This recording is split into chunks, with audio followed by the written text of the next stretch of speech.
beautiful humans, and welcome back to my channel. And today's video is a little sad, maybe.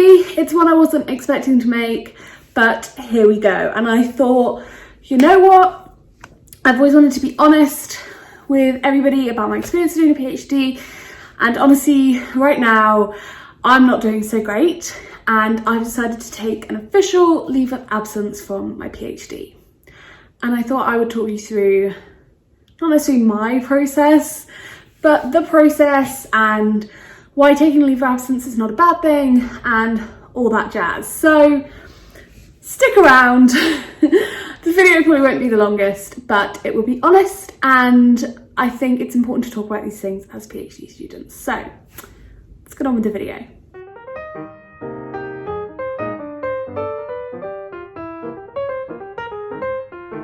I am officially taking a leave of absence from my PhD program at the moment for February, so for the month of February.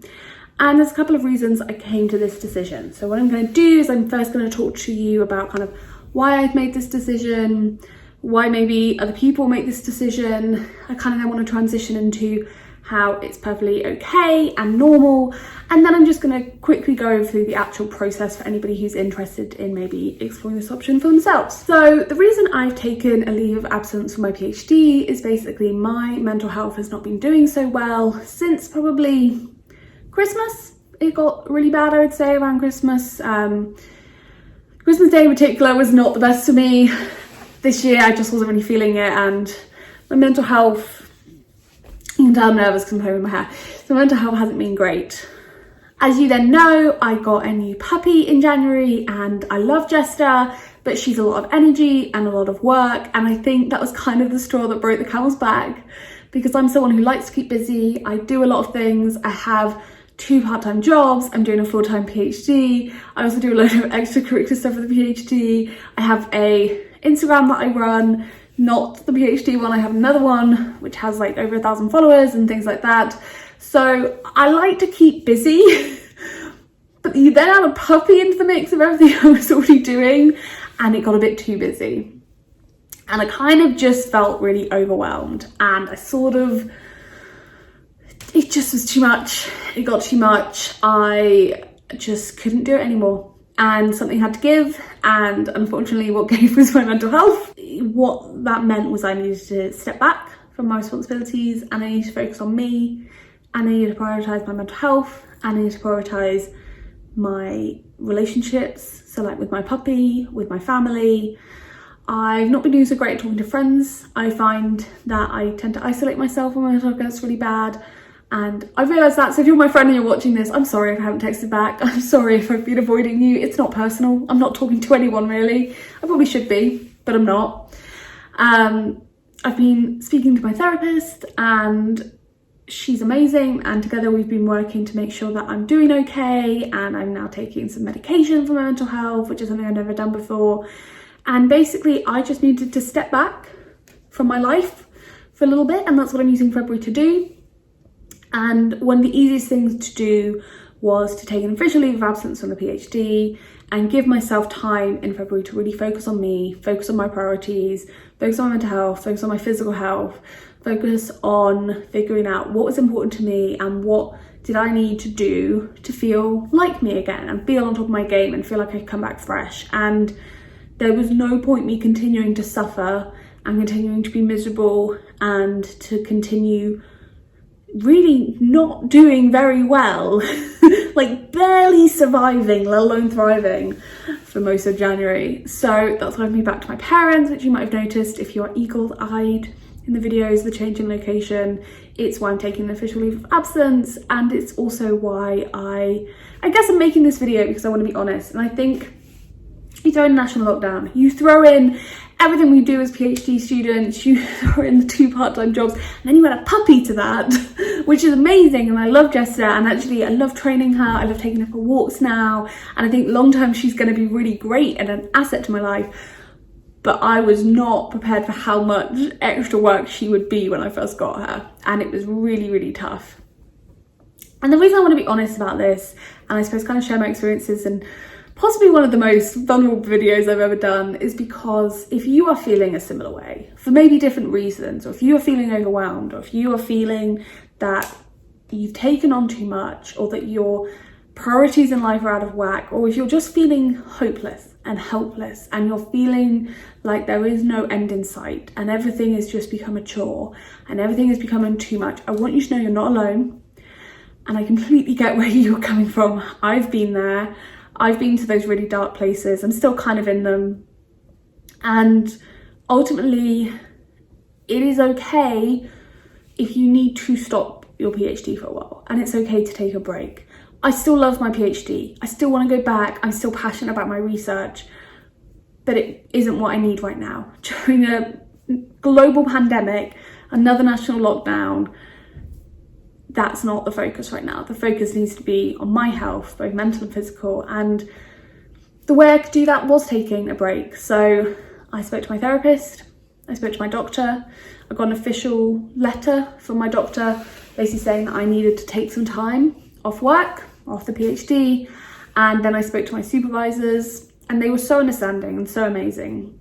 And I think they really reassured me that taking an official leave of absence, as it's called, or taking a break, didn't make me a failure. It didn't mean that I was a bad PhD student. It didn't mean that I wasn't doing well enough or achieving. It's actually really common for PhD students to take a leave of absence for whatever reason. Whether it's like me, it's more of like a health thing, or whether it's because you get an exciting other opportunity and you're like, okay, I'm going to take 3 months off to pursue this internship or whatever. Or maybe you have a kid, or you get pregnant, or there's a huge life change, or you move country and you're like, you know what, I'm going to take a month off and then I'll come back and I'll do it remotely and it'll be great. There's no shame in taking a leave of absence. There is no stigma attached to it. It's very normal. A lot of people do it. So don't be afraid if you feel that's the right decision for you to do it, because ultimately you are living your life and you need to be the ones happy with your life. So if what feels right for you is to take a leave of absence, then please do it and don't let anybody tell you you shouldn't do it. I think the other thing to stress is that my supervisors made the process really seamless and they made it really easy. And you know, at the moment I'm taking February off. If it gets to the end of February and I still am not in the best place, or the place that I think I should be to kind of continue my studies, I'll extend the leave of absence, and that's really easy to do and it's not an issue. So I suppose this is a good point to start to get into the more technical aspects of taking a leave of absence, at least at the University of Birmingham. This has been my experience. So as I said, I had a conversations with my supervisors. It was actually my monthly supervisor meeting because of the timing just meant that's when it was.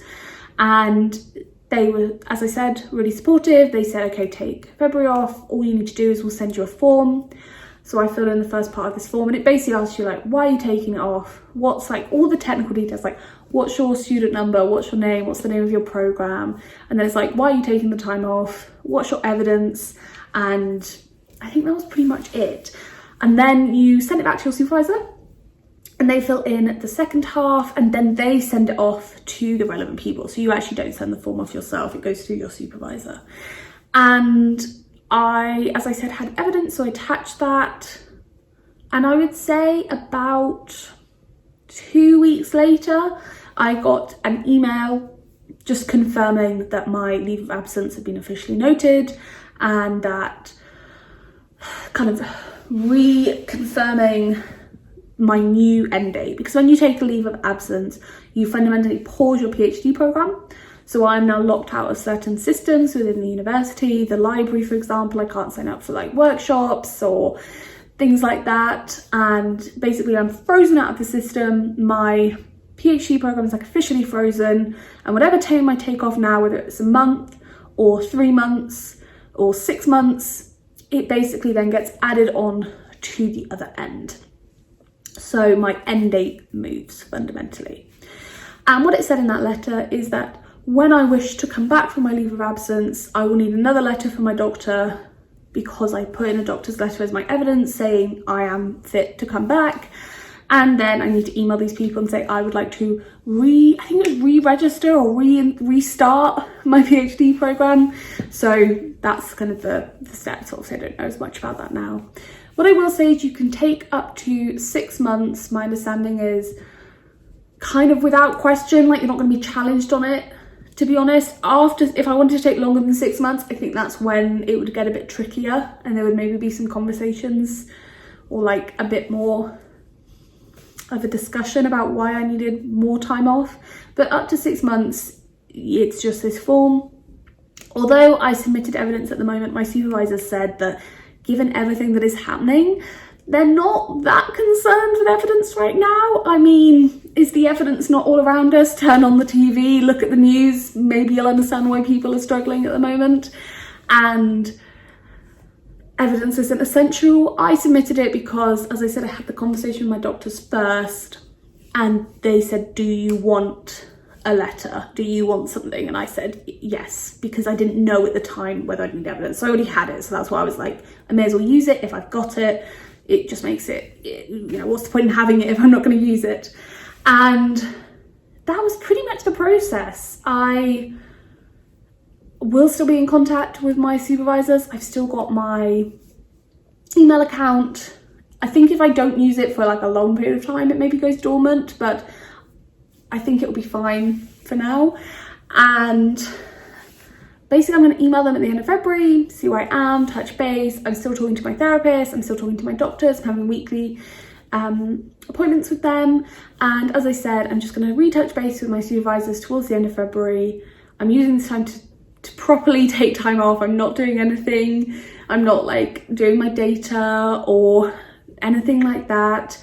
I will be attending about 2 events because one of them I'm hosting and I couldn't really get out of it, and that's okay. I will literally just go on and host it and then go back to my time off. And then another one is more fun. It's like the reading group I do, so I'll just be attending that as a participant, and I think that's okay. So I'm sorry if this video is a bit rambly, and I'm sorry if this video is a bit of a different tone. I usually try to be quite upbeat, and although I like to show the reality of a PhD, I do really love my PhD and generally it's a very positive experience. But I just want to be honest with you about hard times, and then kind of the reality of the hard times, and the fact that it's okay, and to normalise taking time off, and to normalise reaching out and admitting that we are not perfect. And if you have any questions, or if you want to reach out because you're not doing well, or because you want to know more about the process, or you just want to ask me random questions, I'm always happy to answer. You can find me on Instagram, PhD Life with Lucy, or you can comment below, and I will see you in the next video. Okay, bye.